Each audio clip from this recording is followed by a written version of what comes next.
Boa tarde. Estamos começando aqui mais um evento dos seminários VivaVox. E hoje temos a satisfação, o privilégio de receber o professor Newton Milanês, que é da UNEB, e também ele é o coordenador do grupo Lapidisco, vinculado ao CNPq, e autor desse livro, né, que é fantástico, As Audiovisualidades em Mim, que o Vilmar me recomendou, e eu agradeço muito. Então, hoje ele vai fazer uma conferência intitulada O que fazer de nós hoje? Foucault, exame de si e governo da criança na ditadura. Então, professor, muito obrigado por se disponibilizar para falar conosco, e você tem a palavra. Aldo, muito obrigado. Eu que fico feliz com a oportunidade aqui de poder falar desse meu trabalho mais recente, né? Eu escrevi sobre audiovisualidades em mim, na verdade, durante todo o ano de 2021. Ele foi publicado agora em janeiro desse ano. E é importante que eu diga que eu falo dentro dos estudos discursivos Foucaultianos, né? Que eu estou nos domínios da linguagem, aqui falando para quem está aí nos canteiros diretamente da filosofia. Eu tomo como aporte teórico, né, a obra Foucaultiana, e aí eu vou desmembrar algumas questões aqui que eu escolhi falar para vocês a partir desse trabalho, na verdade, desse trabalho que é autobiográfico, né? E aí começa uma grande questão, né, pessoal? Boa tarde para todo mundo aí. A gente já teve uma introdução, né, antes aqui da apresentação do Aldo, mas é muito bom poder falar para vocês e, se possível, depois ouvir vocês também, né? Bom, para a gente começar, eu prefiro aqui colocar o meu PowerPoint para guiar, sobretudo, vocês aí no que eu vou falar, né? Aldo, eu peço para você me dar um retorno, se está... Ok. Se vocês estão vendo aí, porque eu já não consigo mais ver vocês, né? Está perfeito. Tá vendo o PowerPoint? Perfeitamente. Beleza. Olha aí, pessoal. Então, eu tenho uma síntese aí do que eu escolhi falar para nós hoje, a partir do meu trabalho, com esse questionamento aí que é bastante Foucaultiano, né? Que é o que fazer de nós hoje. Então, aí a gente tem uma questão, né? Nesse nós, a gente vê que não é um eu. O nós está indicando esse lugar aí do sujeito, que envolve todos nós, pesquisadores, pessoas, no seu ambiente doméstico também, mais vinculado a um lugar institucional, né? E que vai fazer da gente um sujeito e não apenas um indivíduo, né? E depois tem uma outra marcação aí, que é o hoje, ela não é aleatória, né? É um modo da gente olhar também para o nosso objeto e para o nosso presente e compreender de que modo a gente vem funcionando politicamente, dentro de instâncias de obediência, mas também de desobediência, nesse nosso momento de agora, né? Bom, essa pergunta também está vinculada a um outro aporte teórico, né? Sobretudo na discussão que o Foucault faz sobre a hermenêutica do sujeito, né? Então, o Foucault vai na hermenêutica do sujeito, que são aulas que ele deu em 80 e 81, ele vai retomar os históricos, ele vai tomar o Sêneca em particular, para pensar a questão do exame. E essa questão aí, o que fazer de mim mesmo, né? Que eu estou transformando, o que fazer de nós, é uma pergunta que se relaciona a um tipo de prática, a um tipo de exame que exige que o sujeito olhe para si mesmo, para poder se calcular, se esquadrinhar e verificar se ele está agindo da melhor maneira naquele determinado momento, né? E isso vem com as leituras que o Foucault fez do Sêneca, sobretudo sobre a ira, mas também as leituras que o Foucault fez do Marco Aurélio, né? Então, nesse questionamento aí, que não é uma pergunta, né, é uma questão, né? O que fazer de nós hoje? A gente tem essa constituição do sujeito, né? De uma hermenêutica do sujeito baseada aí numa leitura estoica do Foucault, né? Por isso que eu coloquei como subtítulo Foucault, que é o nosso embasamento teórico. O exame, que não é um exame qualquer, mas é um exame de si, é um exame, não que eu, enquanto pessoa, mas eu, enquanto sujeito, faço das minhas matrizes de conduta em um determinado momento da história. E eu vou trazer um momento específico, né, da minha história como criança, sob uma determinada tutela de governo, que é o período da ditadura. E como eu vou fazer isso? Eu vou fazer isso a partir das imagens que nos cercam, ou que me cercaram nesse período aí dos anos 70, que é o período da ditadura. Eu digo imagens fixas, mas também audiovisualidades. E eu entendo audiovisualidades um conjunto de elementos audiovisuais, de programas de TV, de música, de séries, de filmes que me marcaram em determinado momento lá nos anos 70. Então, é importante dizer que quando a gente trabalha com essa ideia do exame de si, a partir do Sêneca, viés do Foucault, a gente não está, ainda que eu fale dos meus aspectos autobiográficos, né, eu estou falando do lugar de uma criança que viveu num determinado período, num determinado momento da história, que diz respeito a todos nós. Então, essa história, esse exame, ele não é relativo apenas a mim, né, enquanto sujeito, mas ele diz respeito a todos nós, enquanto sujeito histórico, naquele momento dos anos 70, uma década, né, da ditadura. Então, com isso aí, eu estou situando para nós todos aí de qual lugar eu vou falar e vou caminhar a partir de agora. Eu vou trazer também alguns extratos do que eu escrevi no Audiovisualidades, para poder discutir e engatar aqui com o aporte Foucaultiano. Para iniciar, eu mudei de slide. Está acompanhando direitinho aí, Aldo? Não, ainda está o mesmo. Está o mesmo? É. Ainda não? Tem que apertar aqui do lado, né? Ainda está o mesmo. Agora foi. Bom, então eu vou deixar ele assim, para vocês verem, eu acho que eu tenho que deixar ele pequeno. Se eu deixar grande, eu acho que não vai rolar. Bom, a gente tem essa imagem aí, é uma imagem das muitas e das inúmeras que a gente encontra no Google quando coloca lá imagens da ditadura, né?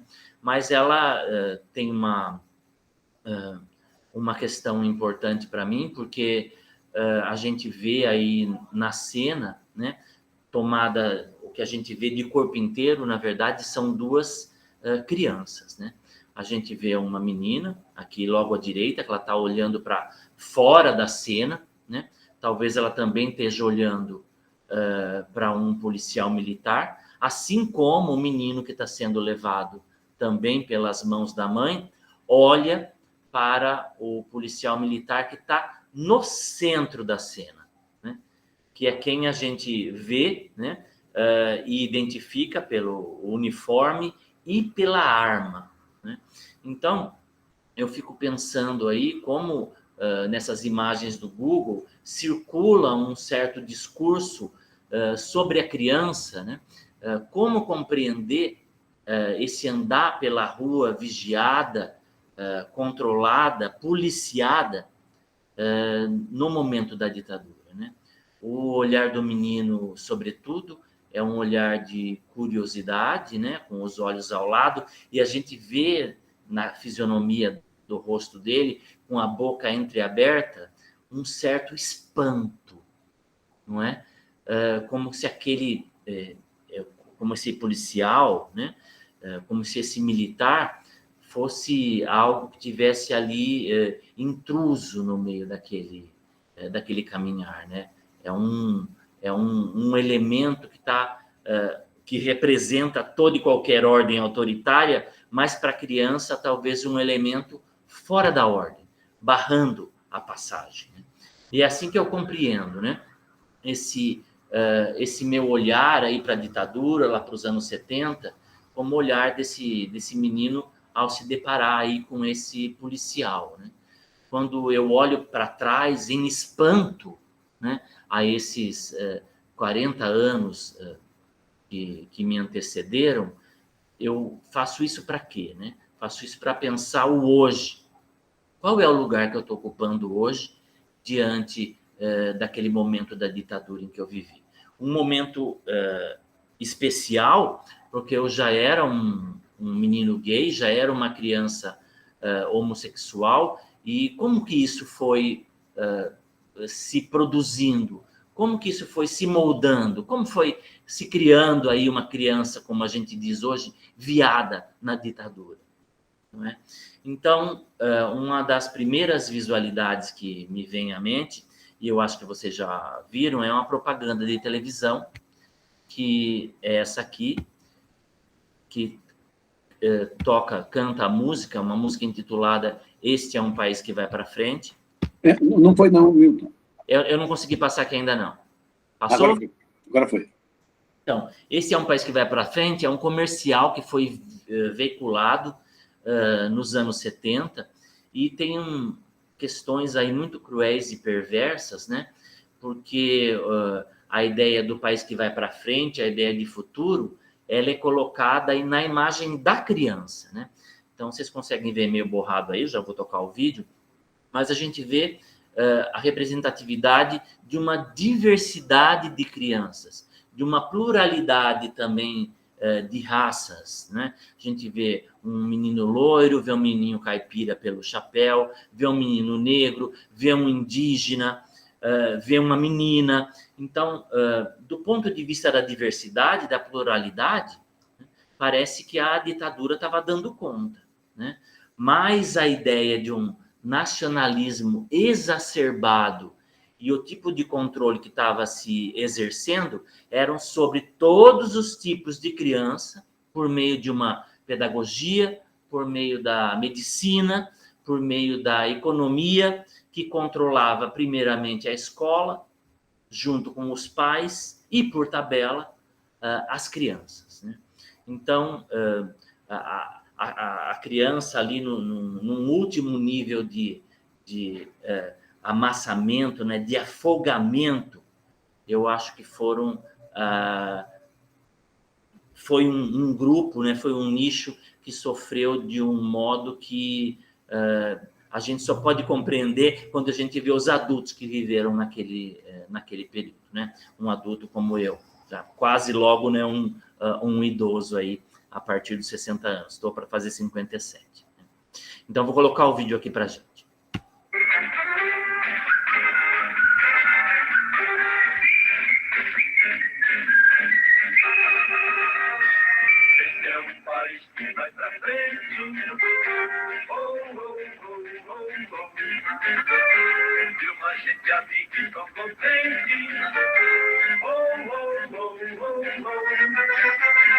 Este é um país que vai pra frente, de um povo vivo de grande valor.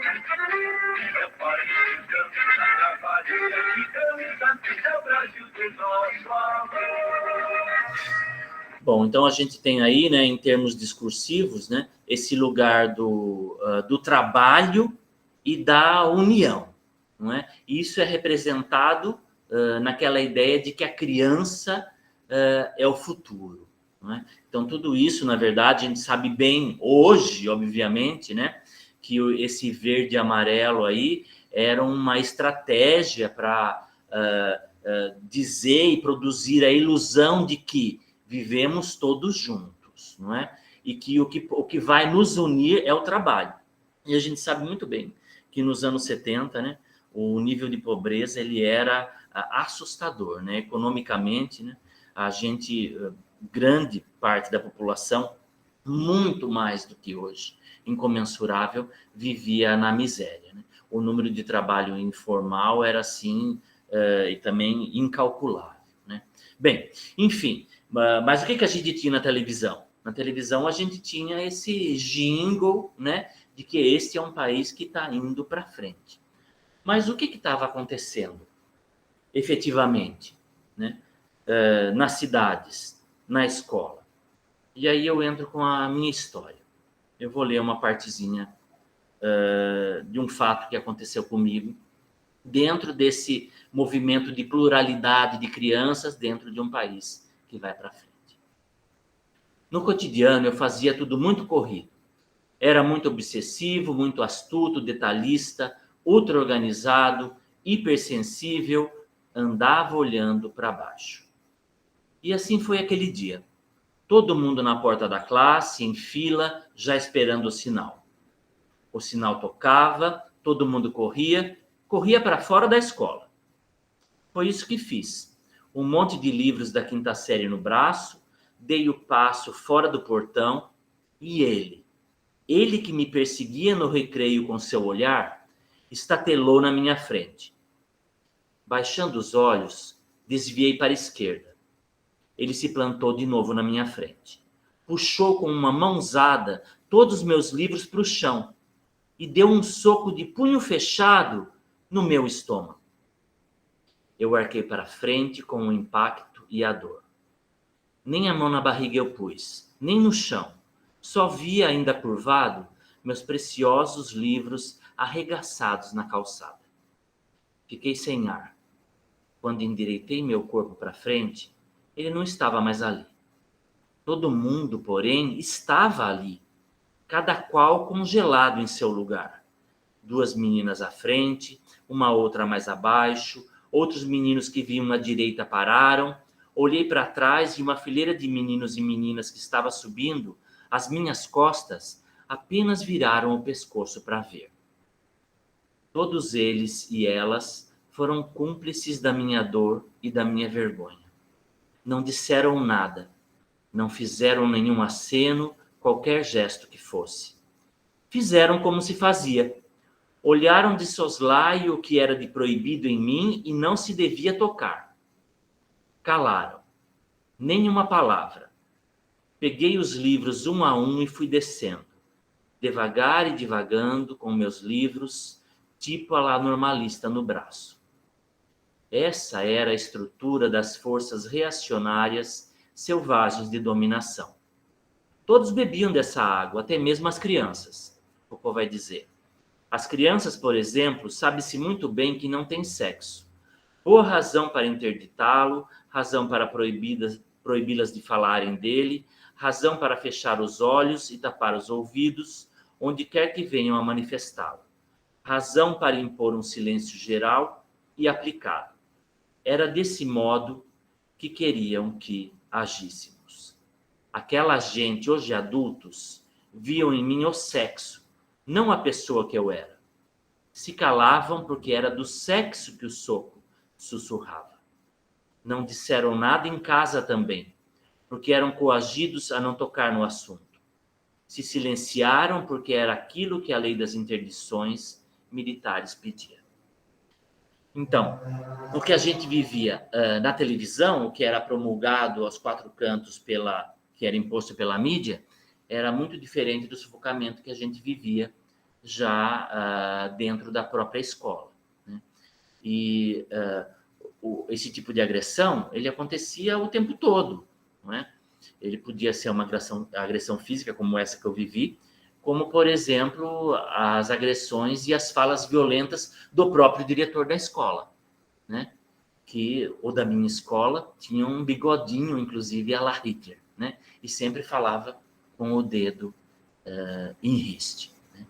Então, a gente está vendo que tinha um descompasso, né? Que não era um descompasso, mas se produzia uma ilusão de que estava tudo bem, que estávamos indo para frente, mas que a vigilância das atitudes, dos corpos, das práticas pedagógicas, elas aconteciam em várias instâncias. A gente vai ver tanto em casa quanto na escola, né?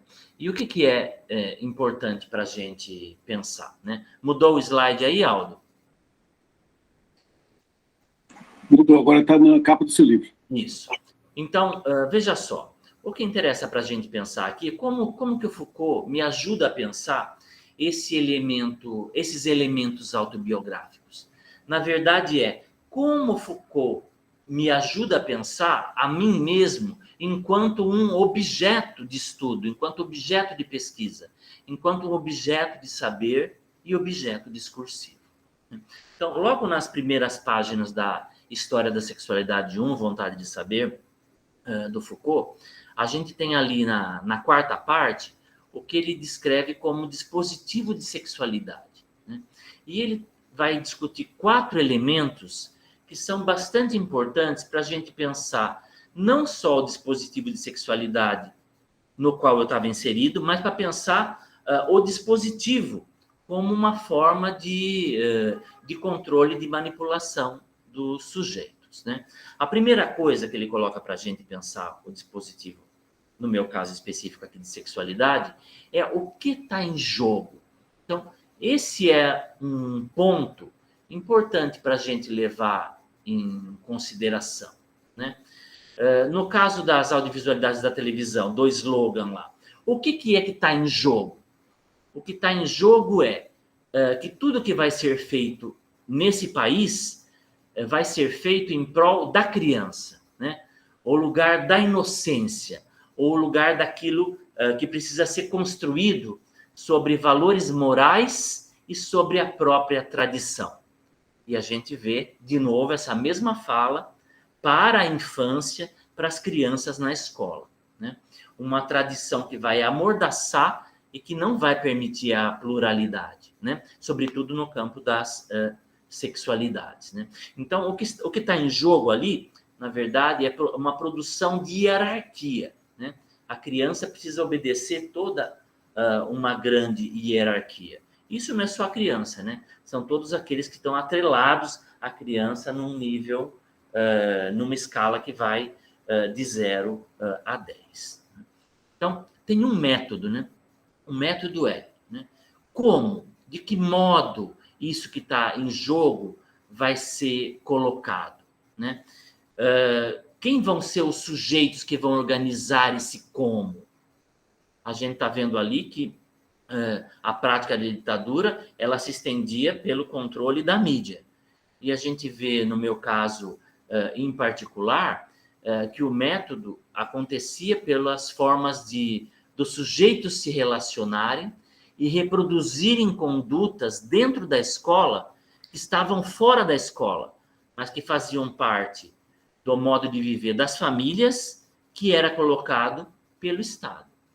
Então, o soco que eu levei ali daquele meu coleguinha, né, aquele tipo de violência, eu não posso compreender hoje como algo que veio daquele menino, né?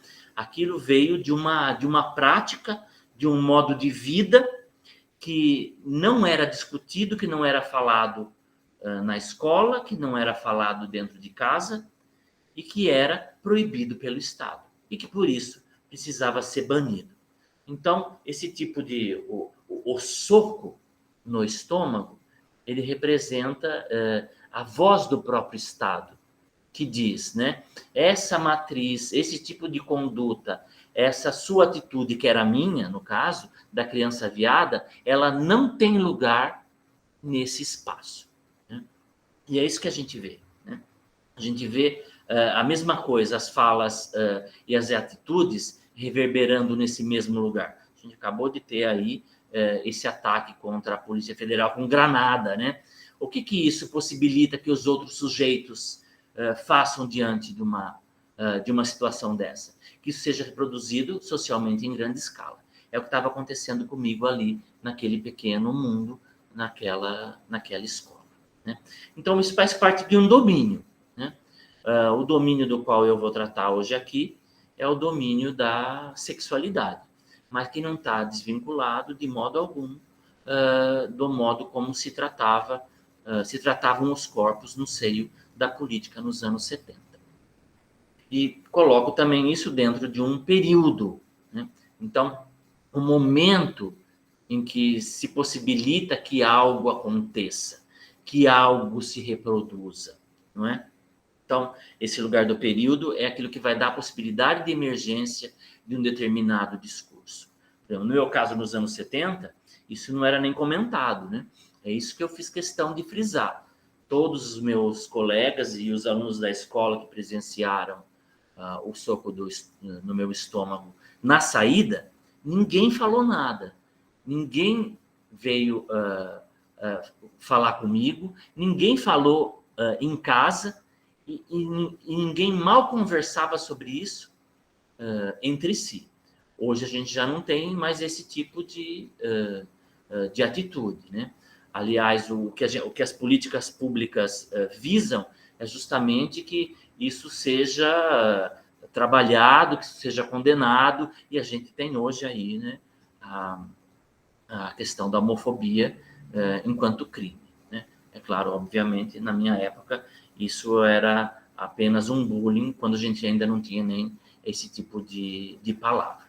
Então, a gente tem 4 elementos bem importantes aí, que o Foucault está chamando a atenção para a gente pensar como a gente se conduzir dentro da nossa história. Olhando para trás, né, fazendo um olhar há 10 anos atrás, 20, 30, 40, né, para poder compreender de que forma a gente está vivendo hoje. E como a gente mudou. E o que não poderia ser repetido, mas né? A gente vê isso na pauta LGBT e a gente vê isso também em várias outras instâncias, né? Quando se fala do indígena, quando se fala da mulher, quando se fala do negro.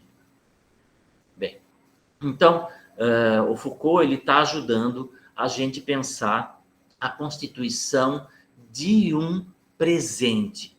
Então, as questões que o Foucault desenrola são quem somos nós hoje, enquanto sujeito histórico, nesse momento da nossa atualidade. Então, a questão do presente sempre foi um fato premente na obra do Foucault. Ainda que ele vá lá para os gregos o tempo todo, porque é o modo dele escavar e de compreender como estavam se formando os estratos históricos. Para a gente sempre pensar a nossa relação aqui com o hoje, a nossa relação com o agora. Então, eu acho que é esse o momento, essa é a visada filosófica do Foucault. Bem, então, continuando com Foucault, pensando essa formação aí do dispositivo, né? O que marca o dispositivo? Sempre a gente tem um aparelho, uma instituição. No meu caso, a gente tem a instituição escolar, que é essa na qual todos nós vivemos aí enquanto sujeitos pesquisadores. E essas instituições, elas têm engrenagens, né, simples, mas que são reproduzidas pela própria lei. Né? E essa lei não significa a lei que é dada juridicamente, mas aquilo que é a lei que se torna, que nasce de um determinado ato, que também se torna jurídica, como a não aceitação da própria lei. Então, isso se produz onde, né? Esse lugar da instituição, como gira essa engrenagem. Então, naquele momento da ditadura, a gente está vendo que ele estava sendo colocado pelo próprio Estado e ele girava dentro da família, que distribuía para as outras instâncias, né? Distribuía na pedagogia, que se distribuía no sistema hospitalar e médico, e que acabava tendo seus entornos também econômicos, né? Então, a relação do Estado com a família, né, que era a grande célula que o Estado ditatorial podia controlar, né? E a gente vê isso também faz parte do slogan das políticas autoritárias que a gente está vivendo nesse momento. Isso vão gerar punições, né? Vigilâncias, ataques cotidianos sobre diversos grupos, né?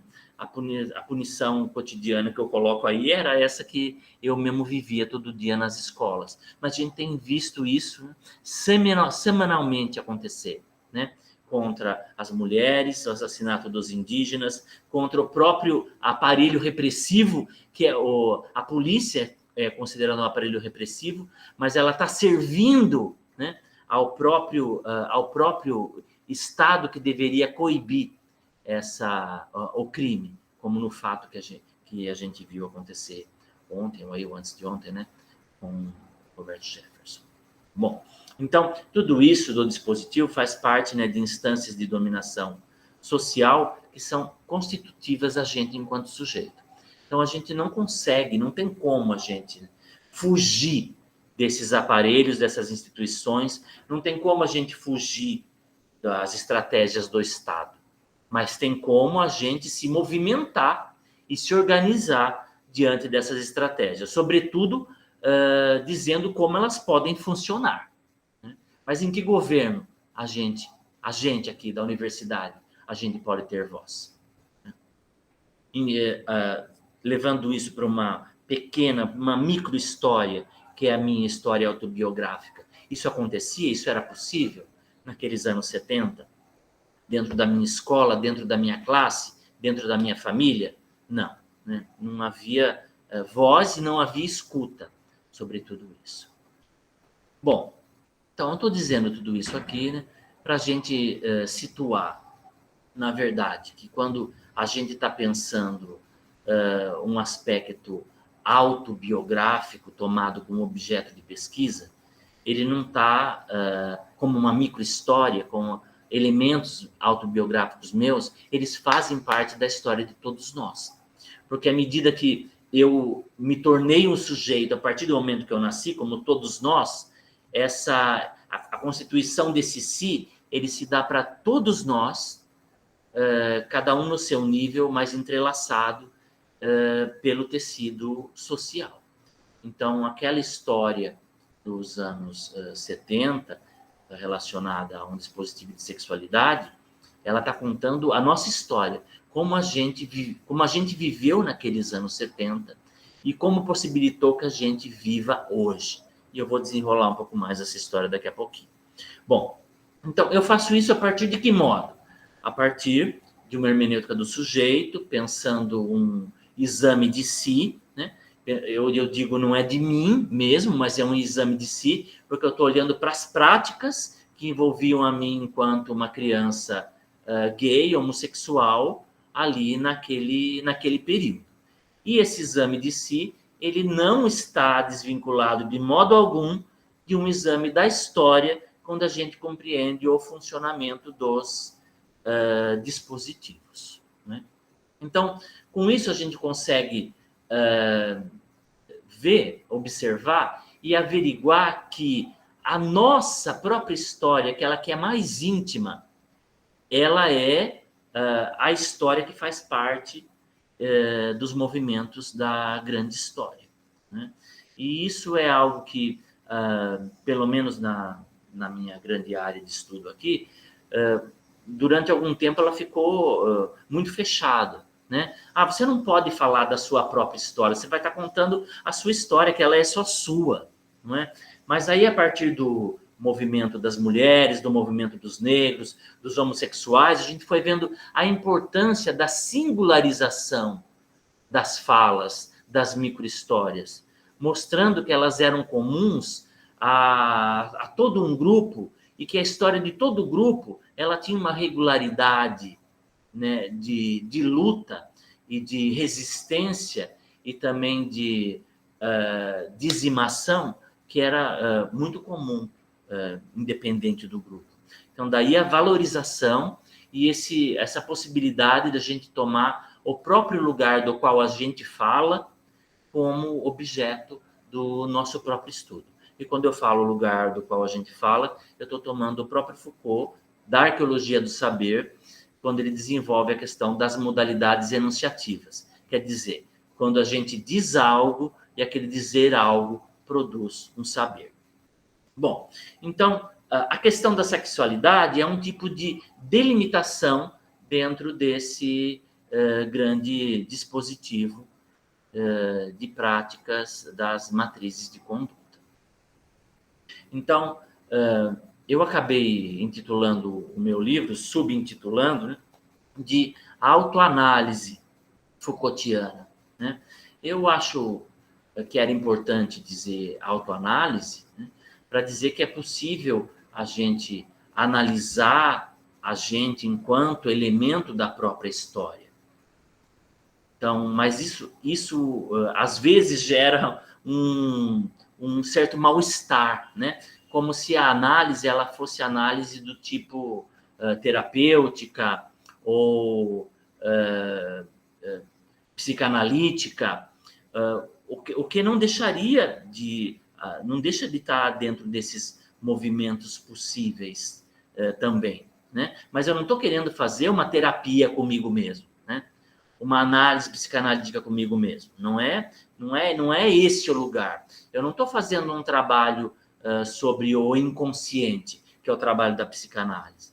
Eu estou fazendo um trabalho já olhando para todos os fatos que me constituíram enquanto criança viada. Eu estou pensando nesses fatos históricos, nesses fenômenos da história que me subjetivaram enquanto uma criança nesse domínio da sexualidade. Então, acho que eu preciso aí, né, realmente explicar e justificar porque eu estou chamando de autoanálise. Está dentro desse campo, né, do próprio autoexame. Então, isso tem a ver com uma prática, com um praticar-se a si, né? Tem a ver com a hermenêutica do sujeito, que é o sujeito se desdobrar sobre si mesmo. Quando o sujeito se volta para si mesmo, é porque ele teve a possibilidade, né, de ir à sua exterioridade histórica, voltar a si mesmo, né? Isso não está dividido, não, né? Isso é uma linha de continuidade, de torção, né? Então, a gente está aí dentro da discussão Foucaultiana, que é fazer esse autoexame é um tipo de prática de cuidado de si, né? É o sujeito se desmembrando, olhando de fora para dentro e se olhando de dentro para dentro, né? Esse é o lugar do cuidado de si, né? Se a gente pensar a primeira aula da hermenêutica do sujeito, quando Foucault traz o Alcibíades, esse é o movimento do Alcibíades, não estou falando do cristianismo, mas do conhece-te a ti mesmo, da possibilidade de se colocar diante da esfinge e de se colocar enquanto sujeito, um sujeito do enigma, não é? É isso que a gente é ali, né? Enquanto, se a gente pensar a própria busca do Édipo, né? Compreender o próprio enigma da sua existência. Então, a prática de si, o cuidado de si, dão a possibilidade desse autoexame. Daí a pergunta, o que fazer de nós hoje, né? Eu poder voltar ao que fazer de mim, compreendendo esse mim como um si histórico que eu desmembrei aí nesses 9 pequenos capítulos, não é? Bom, aí o Foucault vai dizer para a gente, né? Vamos pensar a criança, né? Em específico. Em que lugar que esse dispositivo ele vai incidir, né? Eu já adiantei, né? É o da pedagogia, tendo o objetivo da sexualidade da criança, né? Porque ao dizer que a criança não tem sexualidade, né? Ao colocar ela como uma página em branco, ela pode ser mais facilmente, né, moldada, né? Então, se eu começar essa moldagem, né, ou essa imagem de produção de massa em série desde criança, quando ela tiver 30 anos, ela já não vai estar. Obviamente, ela não vai pensar por si. Então, isso também acaba se desmembrando na própria medicina, pensando um lugar para os sujeitos só marcado na biologia. Então, o sujeito ele é marcado pelo seu próprio sexo. A gente sabe muito bem das consequências disso. Enfim, esses dois lugares, né, o da pedagogia e o da medicina, eles servem para quê? Para o próprio controle da população, da demografia, né? É regular como os sujeitos vão viver. E essa regulação vem a partir da sexualidade, determinando o que é ser homem, o que é ser mulher, por meio de práticas pedagógicas, por uma pedagogia engessada. E daí a gente entende, né, o porquê de tantos delírios e invenções, né, que existe um kit gay, ou mais recentemente agora a ideia do banheiro unissex. Bom, então é só a gente revisitar a teoria que Foucault está colocando para a gente lá nos anos 70, que a gente consegue compreender as falas que a gente vê hoje em termos da nossa política e os saberes que elas estão enunciando. Bom, eu vou entrar um pouquinho mais especificamente na escola. Eu quero ler para vocês um episódio de controle e de vigilância de prática pedagógica. É um pouco mais curto do que eu li, bom, anteriormente. São só 2 páginas.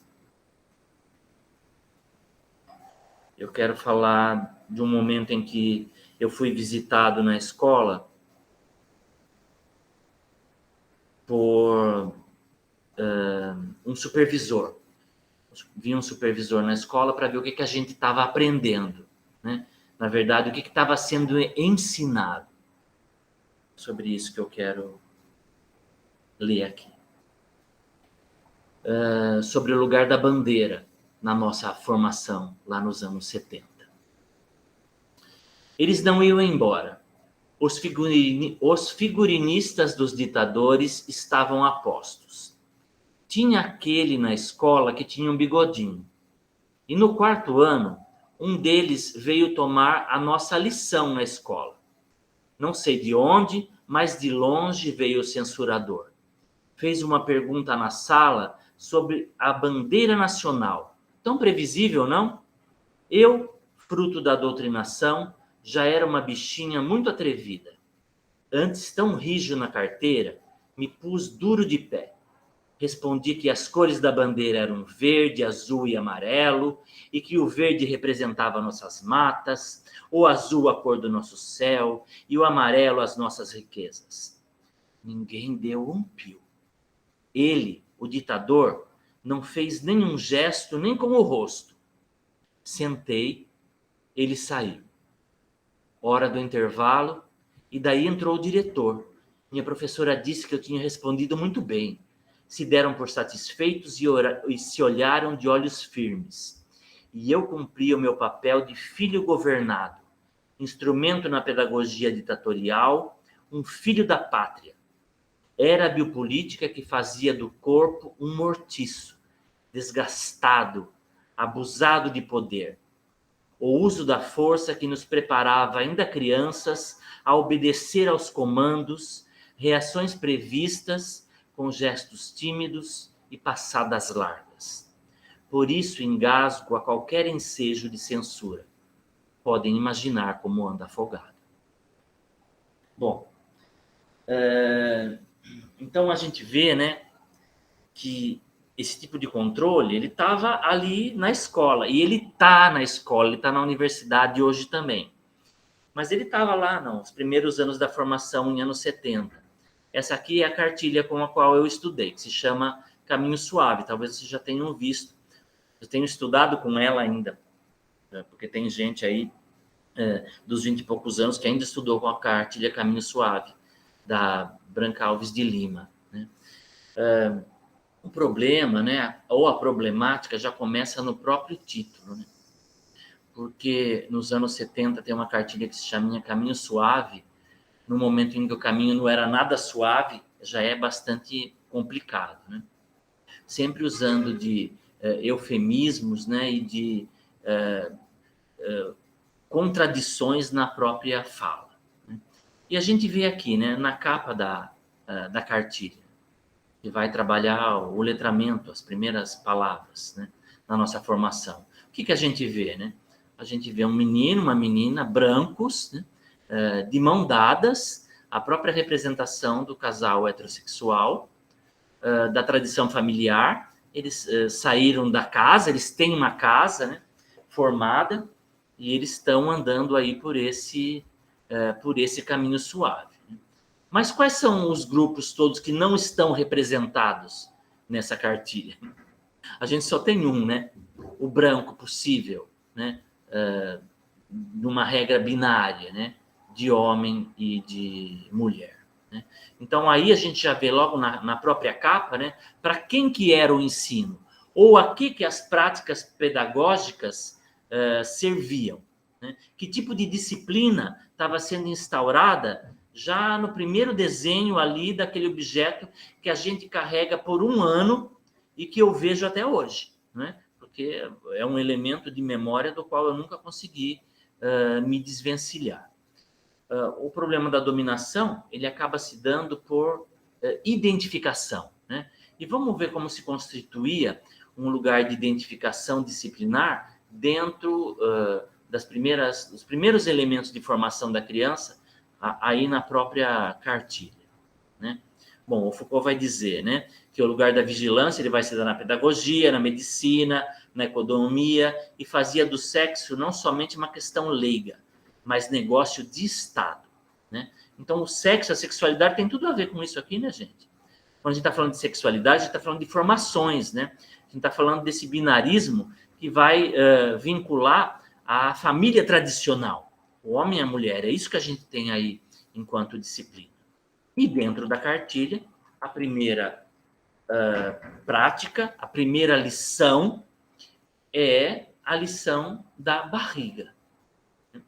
Bom, primeiro, o modo de ensinar, né, ele trabalha com o método silábico, né? E por que isso é uma questão para nós, para eu chamar a atenção? Por que é um tipo de forma de governo?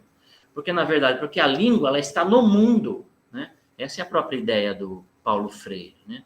O letramento, ele parte do mundo.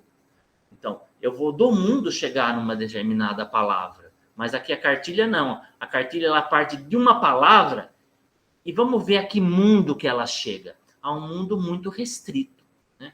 A primeira ideia que aprende é a barriga, né? Eu vejo a barriga do bebê.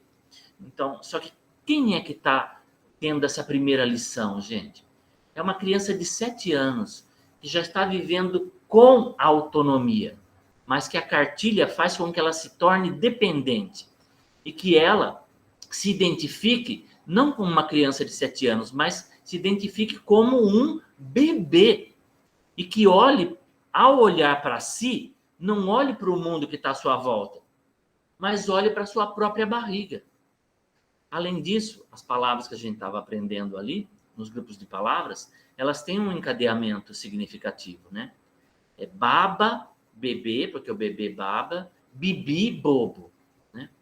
E aí, na junção das palavras, para formar frases, a gente tem o bebê baba e o bobo baba. Enquanto pressuposto, o bebê é bobo. E quem é o bebê? Nós, crianças de 7 anos, somos bobos. E depois isso, né, foi reatualizado pela Kelly Key no Baby Baba, né, de uma outra forma, mas também no campo da sexualidade. Então, veja só, o tipo de identificação que estava se produzindo aqui, o que se anunciava ao ensinar a criança a escrever, era um apagamento total de qualquer produto que tivesse envolvendo criação por parte da criança, um silenciamento de qualquer tipo de crítica, desqualificando qualquer tipo de saber. Aliás, o saber que se instaurava era que aquela criança não sabia. Bom, então, essas práticas realmente fizeram da gente crianças em sofrimento, né? Apesar disso, né, a gente que estudou com essa cartilha conseguiu chegar aqui, nesse momento, a trancos e barrancos, não é? Então, o Foucault vai dizer, né, que as crianças eles eram esse objeto da repressão, né? E a repressão funcionava como um tipo de condenação ao desaparecimento, que é o que a gente via ali, né? Uma criança de 7 anos, ela estava tão regredida que ela se tornava um bebê. Isso é uma forma de apagar a existência de um sujeito de 7 anos, né? Naquele período da sua grande formação, aliás. A criança já estava ali, boa parte, formada em muitos aspectos, né? Mas ela não podia, ela tinha que se render, né, aquelas normas, ditaduras e regulamentos. Bom,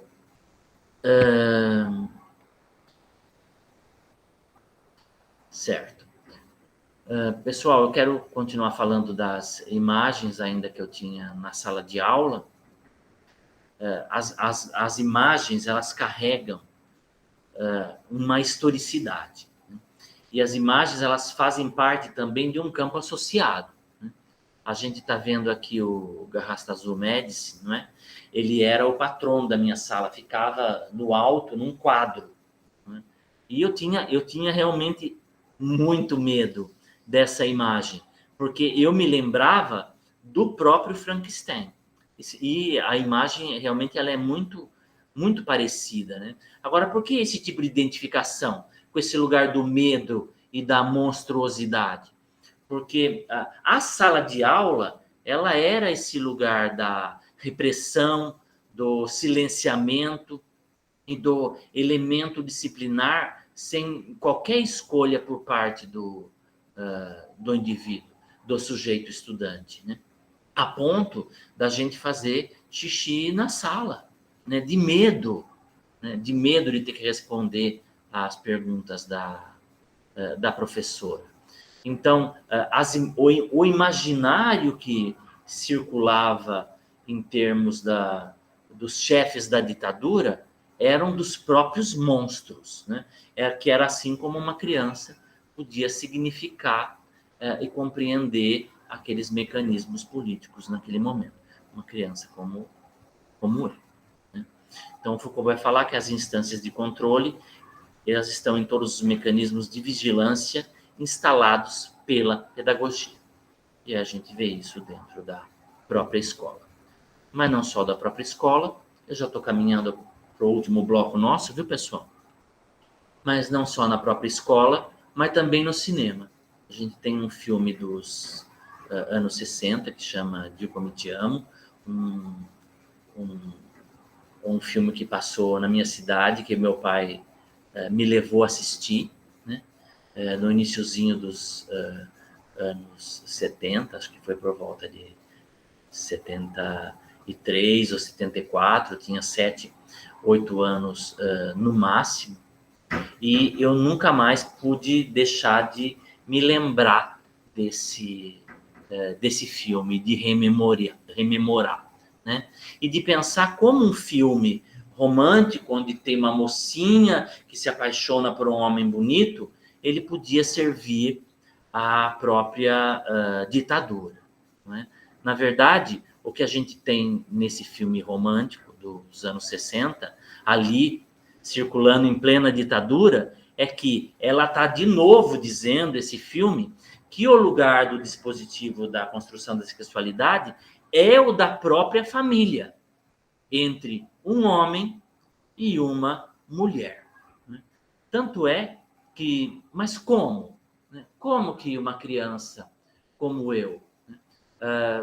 Com o tipo de desejo que eu vivia, o lugar no qual estava instalado o meu prazer, que era um outro homem, como que eu podia desenvolver e mostrar afeto para outro homem se o nosso modelo era esse modelo onde só cabia o amor de um homem com uma mulher?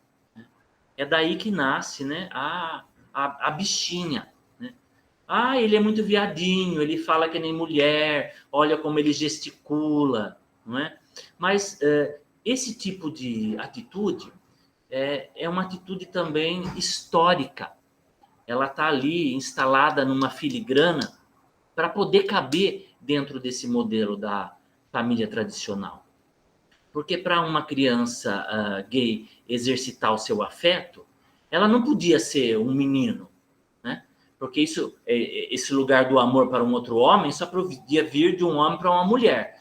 Então, a criança se efeminar, né, ter um gestual feminino, uma voz de mulher, era uma estratégia para se colocar no lugar da mulher e poder amar um outro homem, enquanto criança.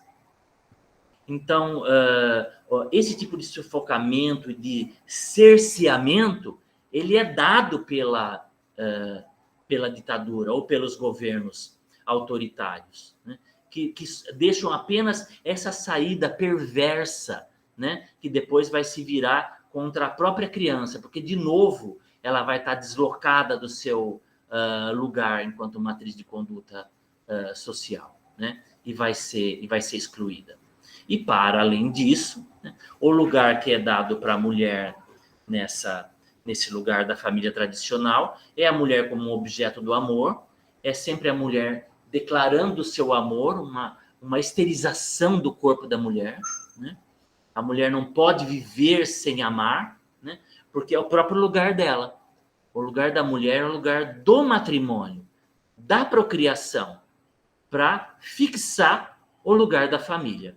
Então, aí o vínculo, né, do Estado, religião e família dentro de de um padrão heterossexnormativo. Então, vamos dar uma olhadinha aqui só no como que se dá esse lugar, essa construção no filme de Cometiano.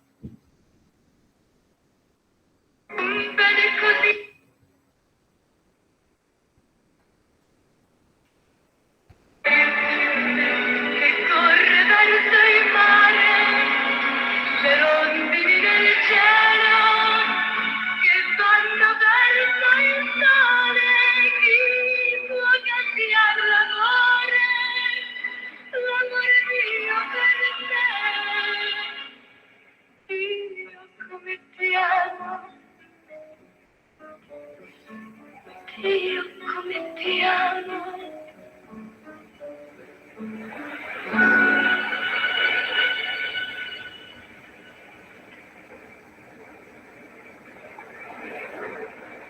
Agora o grande finale, né? E eu me senti a própria mocinha saindo correndo nos braços desse homem que eu achava lindo.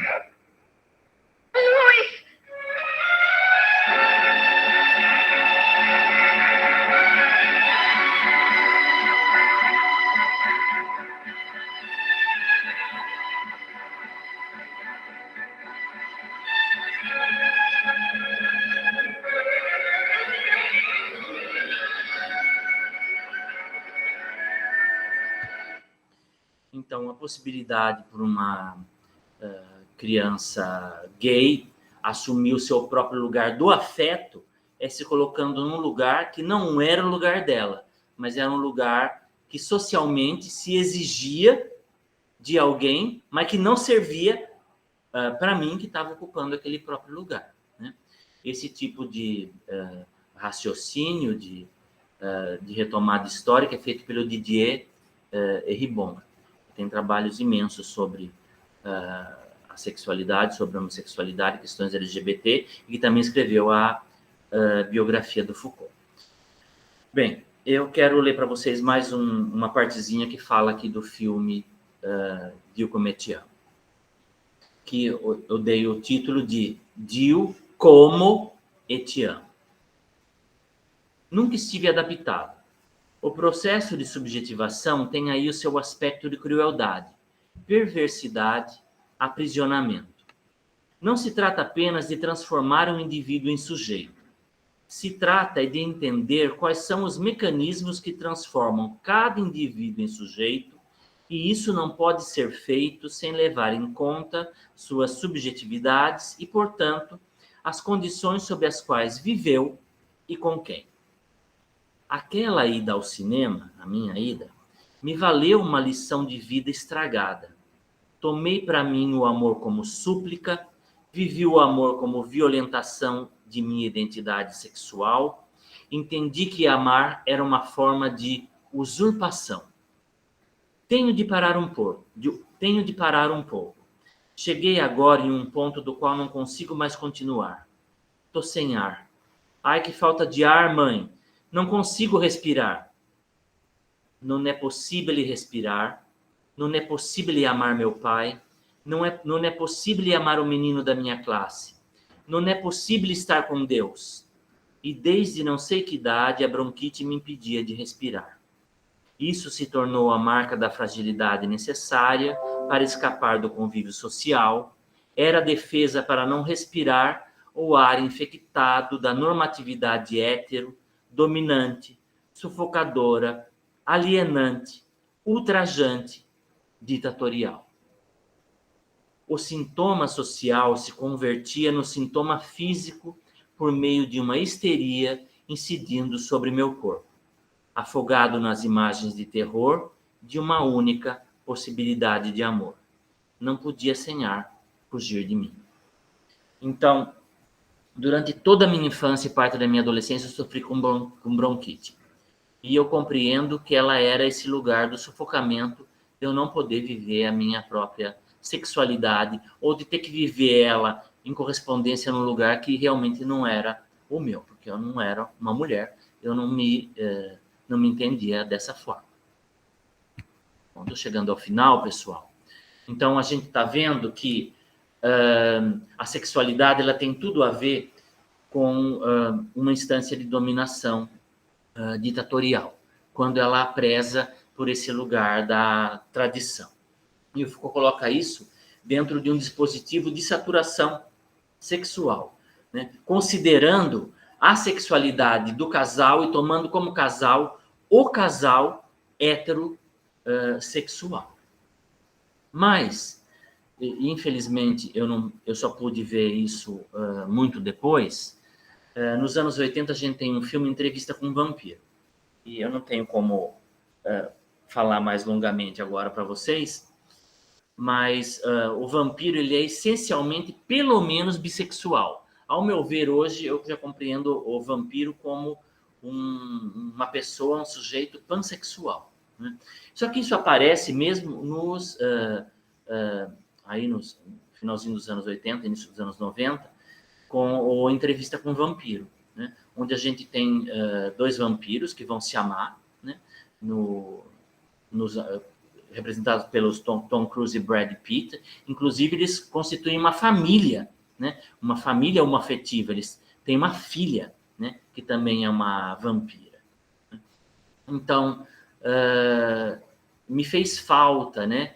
Eu não ter podido assistir e ver esses filmes e esses desdobramentos que aconteceram só depois que a gente teve uma grande abertura aí da pluralidade das sexualidades. Bom, vou colocar uma partezinha só do filme aqui, não sei se vocês vão conseguir ver bem. É o momento da transformação do Louis pelo Lestat, e a gente vê que esse beijo, né, a mordida no pescoço, ele é uma metáfora para relação sexual, né?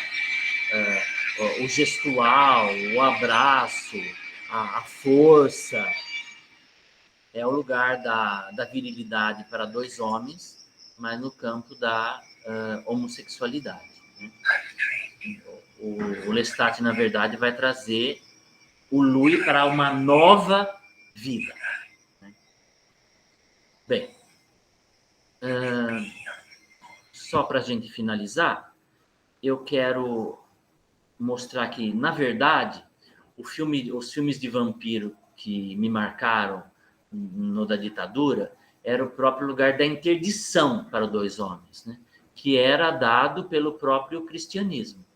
Porque os filmes de vampiro dos anos 70, principalmente esses do Drácula, com o Christopher Lee, que foram produzidos pela Hammer, eles sempre estavam vinculados à igreja mesmo, né? A cena final desse filme, que eu nunca me esqueci, e que é um dos mais conhecidos do Christopher Lee, ele se passa o final dentro da igreja. São dois homens, quer dizer, é o Van Helsing tentando matar e matando, né, o Drácula, né?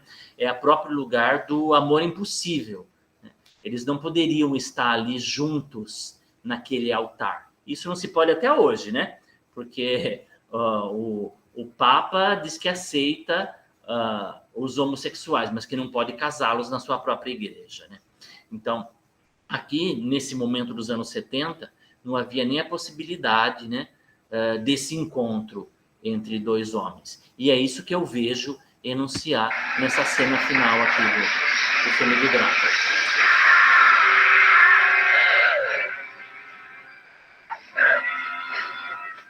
Na verdade, é em negativo, né, a possibilidade desses dois homens estarem juntos, né?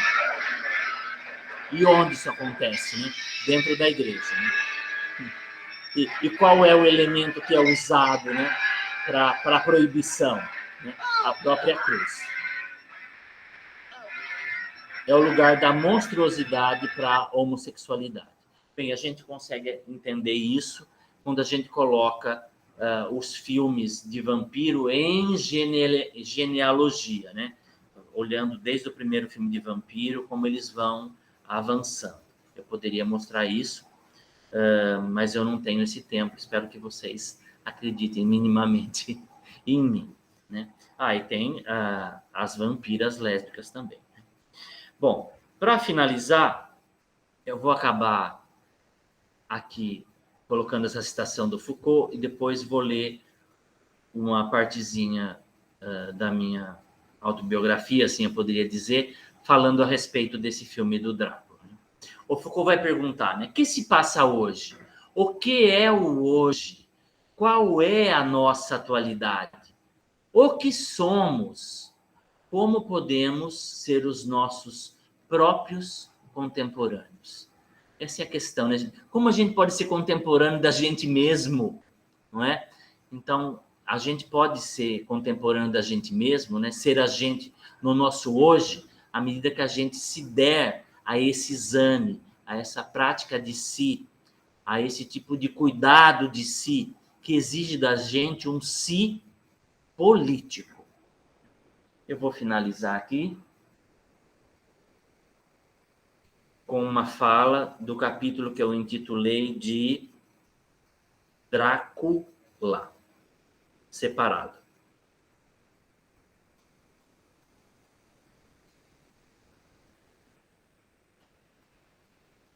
Página 48. E aí eu encerro, viu, pessoal? Foi mais do que 1 hora, né? Quase 1h30.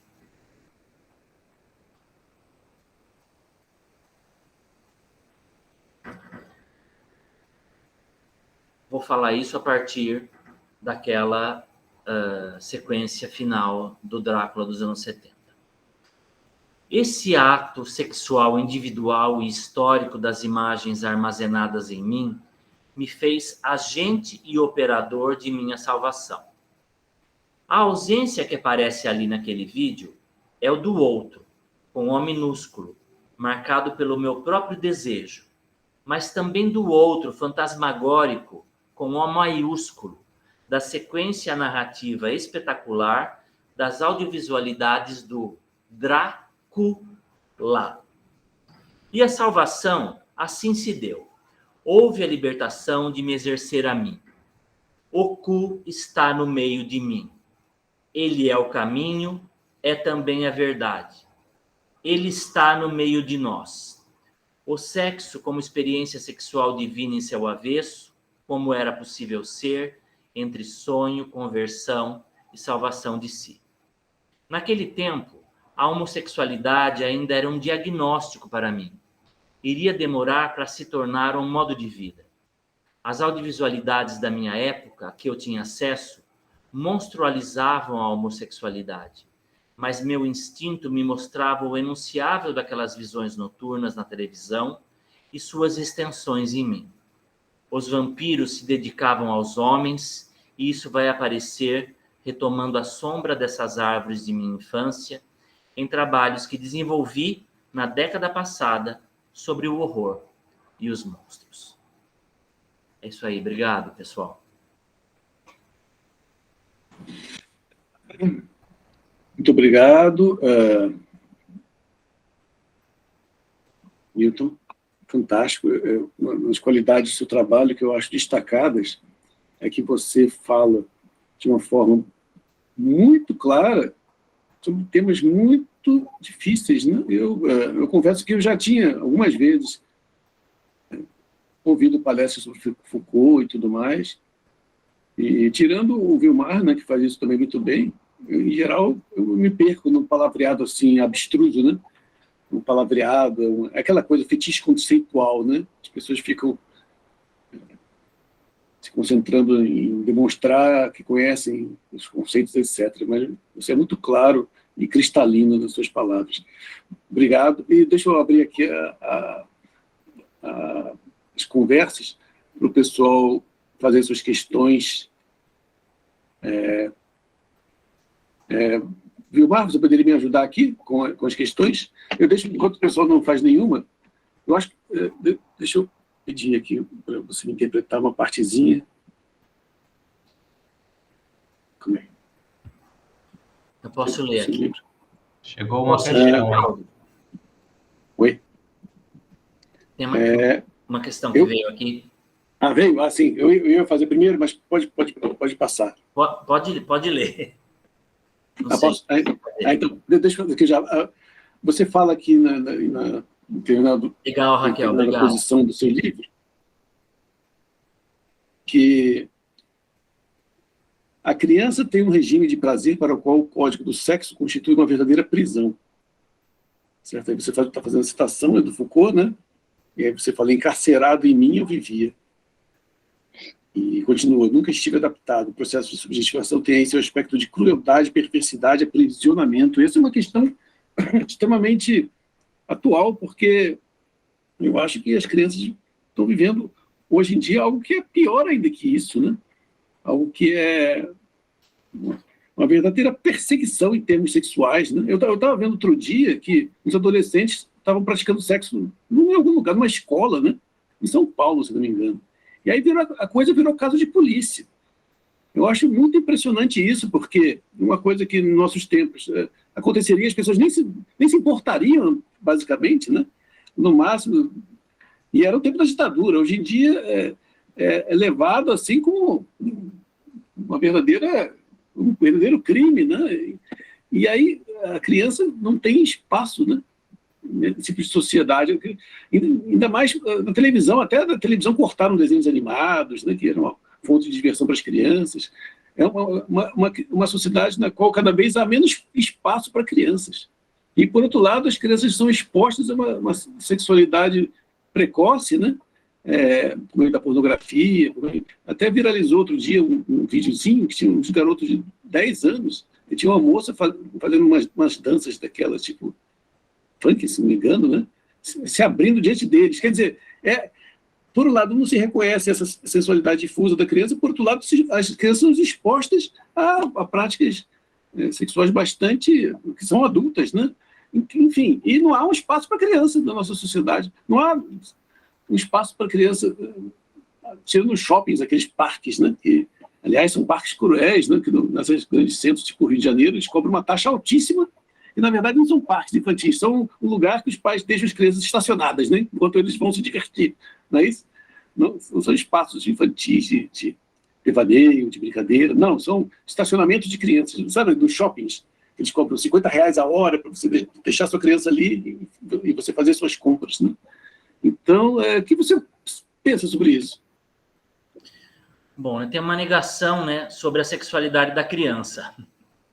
O Freud já falou disso 100 anos atrás, mas não adianta, né? Agora, vale a gente pensar, né? Por que circula esse ideário da negação, né? A criança não tem uma sexualidade, ela precisa ser protegida, né? Porque a sexualidade é o próprio lugar, não é o lugar do desejo, né? Bom, para uma porção de pessoas, inclusive para o Freud, é o lugar do desejo. Mas para Foucault, a sexualidade é o lugar do prazer. E o lugar do prazer é o próprio lugar do conhecimento. É o lugar do autoconhecimento, é o lugar onde a gente vai praticar o autoexame, não é? Eu não estou falando do sexo em si, mas estou falando do lugar da sexualidade, como esse lugar do retorno do sujeito sobre si mesmo. Então, essa é uma dos elementos que realmente precisam ser castrados para que o sujeito, a criança, o adolescente, não entre em contato consigo mesmo. Porque o questionamento, a vivência, o saber, não estou falando do conhecimento cognitivo, né? Mas o saber das práticas, ele está ali naquela produção de prazer. Então, isso vem, né, por meio da prática pedagógica, vem a escola que impede, vem a religião que corta e vem o Estado que corrobora, né? Daí as fake news, né? Vai ter banheiro unissex. Como que uma criança vai fazer xixi quando tiver um homem, sabe? Essas invenções doidas. E, bom, então, a gente precisa entender por que se nega a sexualidade da criança. Eu acho que é esse o lugar, né? É o Clay ou a Clay? Clay Menezes. Ele está falando exatamente disso, né? É disso que a gente está dizendo. Sim, o período militar tentava atingir esse intento. Não só o período militar, mas todo governo autoritário, né, faz essa polícia do sexo e da sexualidade. Quando a escola, ela deveria ser o lugar para discutir a sexualidade.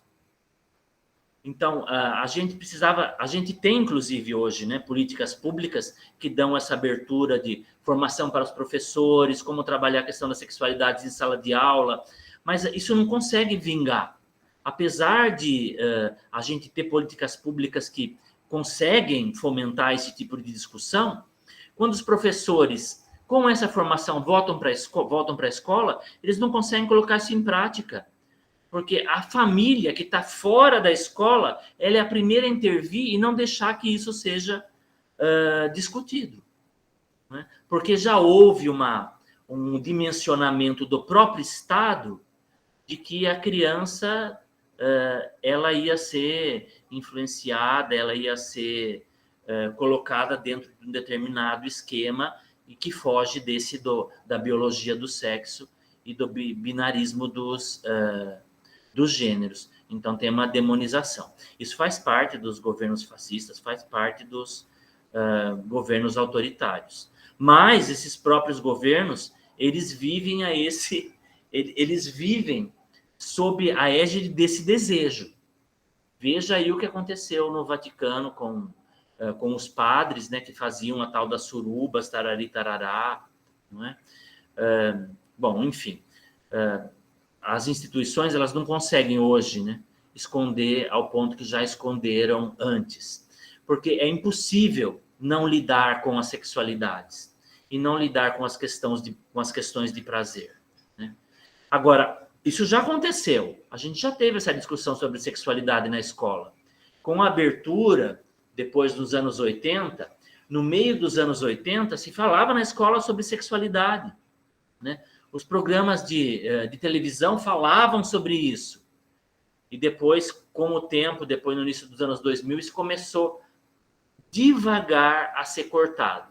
Ainda que de um lado, até em 2015, demorou demais, até a Dilma promulgou uma lei sobre o nome social, né, nas escolas, mas isso demorou demais, mas a gente está vendo como vinha uma linha, né, da tradição da família, da religião, do binarismo, da disciplinarização do próprio sexo, que impedia essa pluralidade das sexualidades, né? É porque é muito mais fácil controlar um povo, né, que se diz que se tem pinto é homem, que se tem buceta é mulher, e os papéis estão determinados e acabou. Eu vou ver como eles vão agir socialmente, como vão agir economicamente e como eles vão produzir um ideário que pode ser controlado. Então, com a plurissexualidade, com tudo isso que a gente vê, né, como que vai se exercer esse tipo de controle e de vigilância? Então, eu tenho que reduzir ao mínimo a possibilidade da sexualidade. Então, isso são estratégias políticas, né? Não tem nada a ver. Deveria estar no campo de se pensar o amor, de se pensar o afeto, as relações, né? E tudo isso é apagado, né? Tudo isso é transformado em sexo, em ato, em mecânica, né? Não é isso. Bom, acho que eu acabei falando, né, Clei, sobre o que você falou também. Você falou mais outra coisa aqui. Está sempre falando do Reich, né? Isso. Isso, é isso mesmo. Então, eu tenho que dizer por que é depravado, por que é antinatural. A ideia de que qualquer sexualidade que não seja entre homem e mulher, baseada no sexo, ela é contra a natureza. Se é contra a natureza, ela entra no campo do sujeito moral. E você está sempre citando o Reich, porque o Reich foi ainda que deu a possibilidade de pensar que o sujeito ele não era só heterossexual, nem só homossexual, mas que entre esses dois lugares haviam possibilidades múltiplas do sujeito se movimentar. Não é? É isso aí. Outra questão aqui, eu queria que você comentasse essa passagem sobre, você está falando de Lucy, né, deitada com a janela aberta por causa do calor, chama vampiro, aquela parte do vampiro, né? Vampiro, vem vampiro, pode vir, eles estão dormindo. E Lucy deixa seu pescoço à mostra e descobre até os ombros. Lucy de frente, eu de lado, de costas e a respiração quente no meu pescoço. Lucy está aqui. Não abriu os olhos nem quando beijou meu pescoço e nem dei um ai quando me mordeu. Eu tinha que aguentar. A relação de hierarquia tinha de ser mantida. Ele sugava, eu suava, escorria, pingava, obedeci. O desejo é uma fonte, o desejo é um suplício, né, você cita, e no final, o prazer do gozo imaginado consumado, certo? Então, na verdade, não era essa parte que eu queria ler, não. Assim, é essa parte que vem a seguir. Você está comentando isso e você diz, algumas pontas do desejo parecem se soltar na representação desse sonho. Sonho, o devaneio não importa. O mais importante é o impacto do sujeito com a representação de si ali sonhada. Em uma beirada, o sonho se torna um tipo de defesa possível para vencer o real do ato sexual proibido. A realização do desejo deixa esse escopo, às vezes, tão ao nível da carne para chegar às esferas do prazer, um idílio por meio da conexão do corpo com o fantástico do amor. Afinal, o corpo, aí você cita Foucault, né, ele tem suas fontes próprias do fantástico, que é o que permite que o corpo se esvazie de si e se encha de outras formas reais impossíveis. Isso aqui, né, fantástico, isso é muito bom. Então, eu queria que você comentasse isso aqui, especialmente esse finalzinho, né? O corpo tem suas fontes próprias de fantástico, que é o que lhe permite que o corpo se esvazie de si e se encha de outras formas reais impossíveis.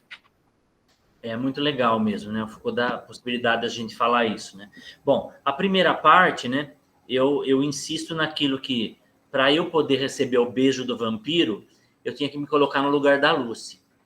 Porque a história é que o Drácula, ele é apaixonado pela Lucy, que é um amor de outras vidas, né? Mas a Lucy vai se casar com o John Harker.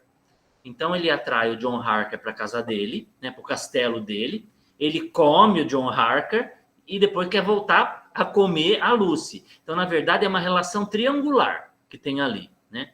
Bom, e eu me coloco, nessa relação triangular, eu me coloco no lugar da Lucy, né? Tanto é que na fala eu vou, a Lucy está de um jeito, eu estou desse, então estou sempre rivalizando com a Lucy, para ver se ela vai ter o vampiro ou sou eu, né? O vampiro vem e me morde. Bom, a questão, isso é a fala do próprio Didier Ribon. Qual era o lugar que cabe a gente a assumir, que sobra, né? Só se for o lugar da mulher, para poder ser beijado pelo homem. A questão do corpo ser o lugar de um objeto fantástico, que ele pode ser ocupado por vários outros lugares, o Foucault discute nos outros espaços. Ele fala como um espaço pode se transformar num outro espaço que a gente nem imagina, né? Por exemplo, a criança transforma a cama dos pais, quando elas brincam, num navio à deriva. Por exemplo, se a gente transa dentro do carro, o carro que é um instrumento para a gente se locomover, se torna um ninho de amor ou um próprio motel, né? Então, e o corpo também é passível dessas possibilidades, mas tantas outras possibilidades que a gente não pode nem imaginar. É por isso que o Foucault diz que o corpo ele está dentro de uma utopia. Ele fala, inclusive, de uma biologia heterotópica. Quer dizer, que o corpo ele pode se transformar em quantos corpos outros ele quiser, né? Então, isso, inclusive, parece uma fala de rede social, né? A mulher pode estar em qualquer lugar que ela quiser, né? Mas o Sêneca propõe que a gente diga esse tipo de afirmação a partir do exame de si, enquanto prática de si. Porque a partir do exame de si, eu consigo ocupar aquele lugar que é o meu lugar, que é o lugar que eu quero ter. O Foucault usa essas palavras, inclusive, né? Então, essa possibilidade se dá a partir do sujeito entrar em contato consigo próprio. Bom, então, o que eu estou dizendo é que o corpo, ele é um lugar de infinitas possibilidades, porque ele é um lugar do fantástico, ele não é um lugar do real, ele não é um lugar da realidade, mas da utopia, e na utopia se pode tudo com o corpo, por isso que é o lugar do fantástico, né? Nós podemos ser todos aqueles que nós quisermos, né? A partir desse conhece-te a ti mesmo, né? Do conhece a ti mesmo do enigma, né? De Delfos. Não o que o cristianismo fez com isso. Então, essa discussão está lá no Corpo Utópico, as heterotopias do Foucault. Ele fala de outros espaços possíveis. Mas isso não inclui só o espaço como território, inclui o corpo também como território, é assim que eu entendo. O Clay tem uma pergunta aqui, ele fala, professor, qual a leitura possível a partir de Foucault de uma tal ideologia de gênero que pretende tirar a discussão da sexualidade humana, primeiro como assunto de ciência, para lançá-la como elemento de opinião e vontade própria? O Clay, a gente está discutindo isso agora num seminário que se chama Discursos da Sexualidade. O Vilmar vai falar agora nessa quinta-feira, inclusive. Ele fala da questão da ideologia, né, que não se trata de uma ideologia, não fala de gênero, mas que se trata da produção de um saber. Mas o Foucault, ele fala da questão de gênero sem usar a palavra gênero, porque ele estava lá nos anos 70. Não é? Ele faz uma discussão nos anormais, falando, por exemplo, do caso que ele chama de hermafrodita, que são as pessoas intersexo. As pessoas intersexo que, por várias razões, inclusive microssômicas, às vezes é só na genitália, não é? Tem a presença de mais de um sexo. Não é? E aí ele mostra que a construção dessa monstruosidade ela é dada a partir da relação que a igreja estabeleceu com a ideia de natureza. E daí, a igreja dizendo o que é natural, ela também diz o que não é natural. E ela faz isso observando a vida dos bichos, a vida dos animais. O Foucault fala disso nos anormais e fala disso também nas Confissões da Carne. E tem um trabalho, né, grandíssimo. O Foucault apresenta a história de uma mulher intersexo, que é a Herculine Barban, que também era chamada de Alexina Barban, e ele dá voz à Alexina Barban. Ele traz o diário dela e faz a apresentação da vida da Alexina Barban num texto que se intitula O Verdadeiro Sexo. E aí ele faz a discussão do que a gente chama hoje de ideologia de gênero e binarismo. Mas ele não fala com essas palavras. Mas ele diz que socialmente se exige que o sexo seja confessado e que o sexo ocupe um determinado lugar, que é aquele do sexo biológico. Mas ele mostra como isso é uma construção social e histórica e está atrelado aos mecanismos de poder da religião, da escola, né, também, da prática pedagógica e da medicina. E essas são as pautas das pessoas intersexo, sobretudo da medicina, né? Porque a medicina, logo ao nascer, já intervém no corpo da criança intersexo. Maravilha. O professor Newton tem que sair daqui a pouco, ele tem outro compromisso, mas deixa eu fazer uma pergunta final, justamente para refletir sobre essa questão da atualidade, né? Por um lado, tem uma parcela significativa da população brasileira que... o Vilmar também tem uma pergunta? Tenho, mas você pode falar, depois eu falo. Sobre essa questão da atualidade, né? Como que você concebe o enfrentamento disso? Porque, por um lado, temos uma parcela substancial da população que abomina qualquer tipo de discussão, né? Presas a um suposto conservadorismo que nunca existiu, né? Porque essa ideia, digamos, essa formatação aí é muito recente, né? Da questão da família, da heterossexualidade, isso aí muito recente. e eles tratam como se fosse algo muito antigo, né? É interessante isso. Né? E, por outro lado, existe a necessidade de se discutir essas questões para não se excluir uma parcela e se perseguir mesmo, né? Não se condenar à inexistência uma parcela significativa da população. Então, eu fico pensando como tratar essa questão, né? A partir do ponto de vista nosso, né? Como professores, como intelectuais. Bom, isso eu tenho me colocado essa questão há algum tempo já, né? Eu não tenho estado satisfeito enquanto intelectual discutindo apenas essas questões, né? Porque a gente está aqui falando sobre isso, a gente escreve os artigos, escreve os livros, né?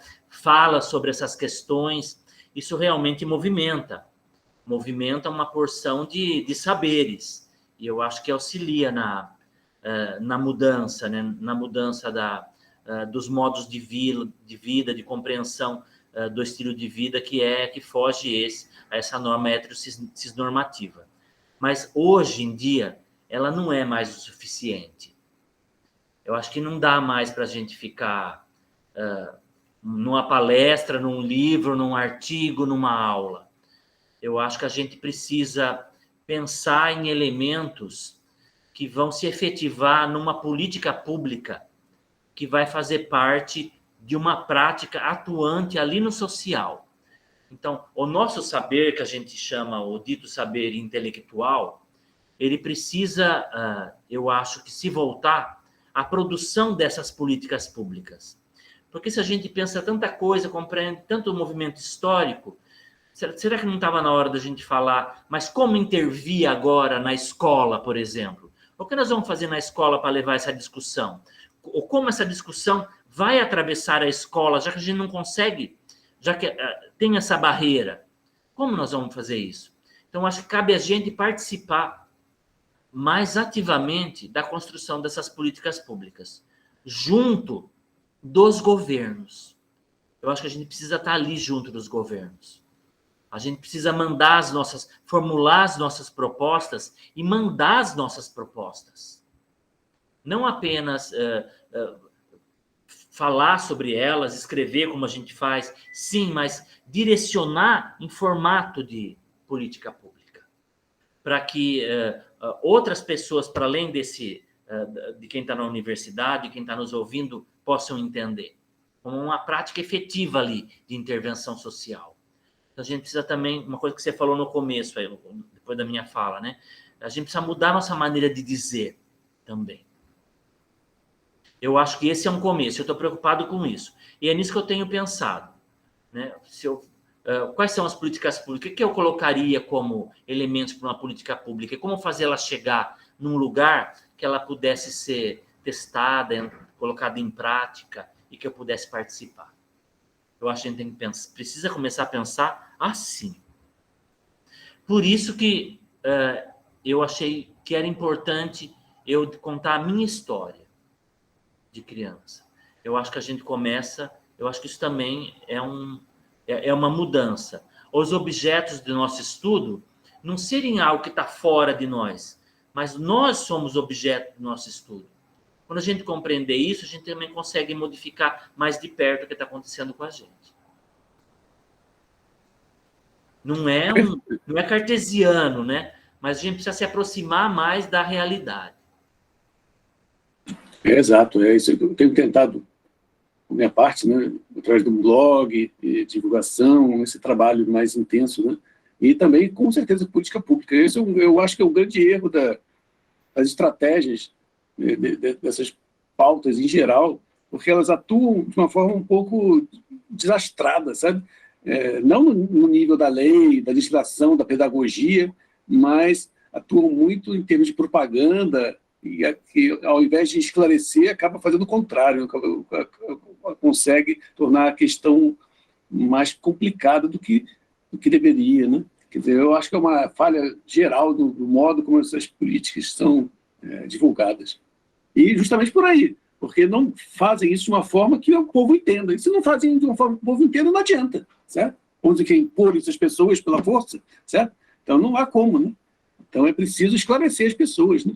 não é só os históricos que dizem isso constantemente. Você não pode acusar as pessoas por serem ignorantes. Né? Já que você tem o conhecimento, você tem que levar até elas. Né? Certo?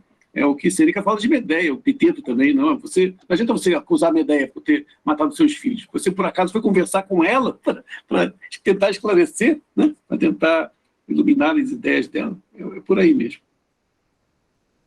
Bom, Vilmar, acho que o Vilmar tinha uma questão. Newton, ele acabou respondendo na fala dele aí agora, que essa questão de como transformar essa teoria em prática, aquilo que a gente sempre discute também, né, Aldo, da filosofia como modo de vida, né? Ele acabou trazendo isso.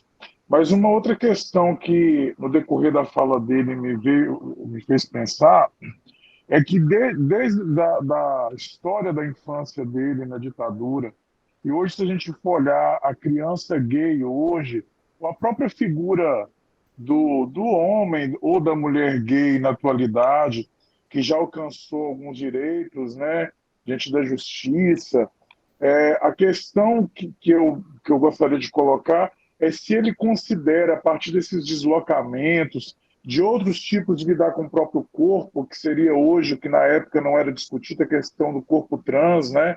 Da mulher trans, do homem trans.